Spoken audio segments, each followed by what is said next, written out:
Evo, ljudi, samo da se zahvalim, dakle, danas nam je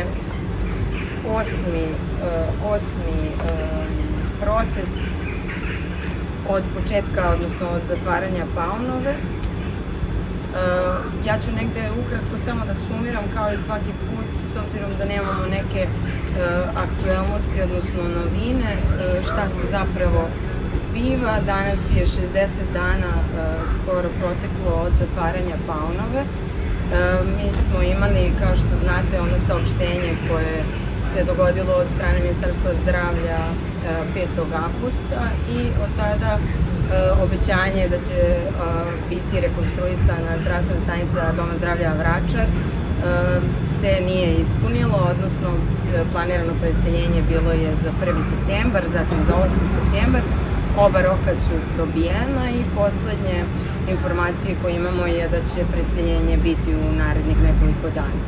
Ono što je za sve ovo vreme veoma sporno je da mi kao inicijativa pacijenata Paunove nismo dobili niti jedan zvaničan odgovor koja je razlika između rekonstrukcije Doma zdravlja Vračar i rekonstrukcije Paunove. Takođe da se niko od predstavnika, odnosno nadležnih institucija nije odazvao na naše pozive otvorene za javni neki dijalog i zapravo traženje zajedničkog rešenja ovog problema. Vi svi znate da se ovde leče ljudi sa mentalnim smetnjama i sa problemom bolesti zavisnosti i da ovo čekanje nama, da kažem, je mnogo teže nego u nekim drugim zdravstvenim slučajevima.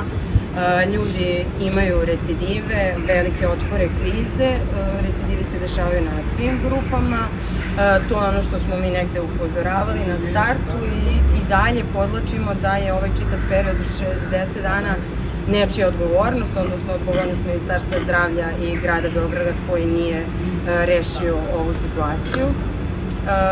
Takođe, nastavlja se peticija, znači ona sve vreme je aktuelna, mi dalje apelujemo i na medije, i na građane, i na političke partije i udruženja građana da nam se pridruže u nekoj temi koja je, trebalo bi da je od primarnog značaja za društvo, ne samo za pacijente koji se leče, već i za šire društvo, posebno nakon tragičnih događaja koji su se desili pre samo 4 meseca i da jednostavno ovo je direktno odgovor na pitanje koje je količina nebrige, odnosno nehajnost za pitanja mentalnog zdravlja.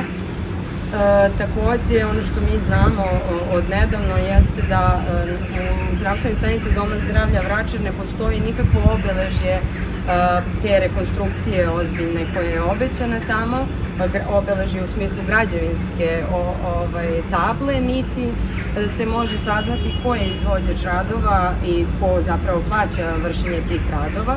Takođe, ti radovi jesu u nekom smislu sanacije, ali su daleko od obećane rekonstrukcije.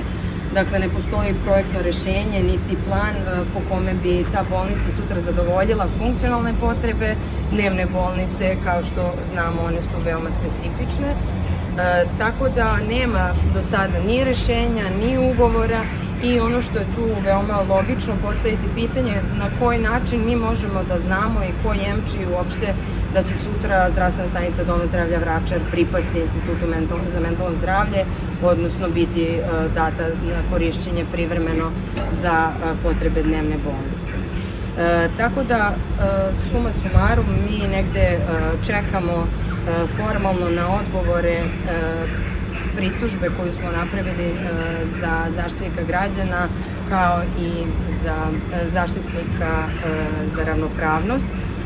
Ono što ističemo od početka, znači naša prava su prekršena po osnovu 3 zakona i to 6 pod, da kažem, članova tih zakona i mi se od te borbe, da kažem, ne odvajamo, ne odustajemo, dajemo sve što nam traže u tom smjeru i negde očekujemo zaista da će taj odgovor barem biti pozitivan. Što se tiče neke dalje naše aktivnosti, mi imamo negde javno otvoreno to da ćemo za sada već 7 dana radikalizovati stvari, odnosno zaoštriti naše proteste.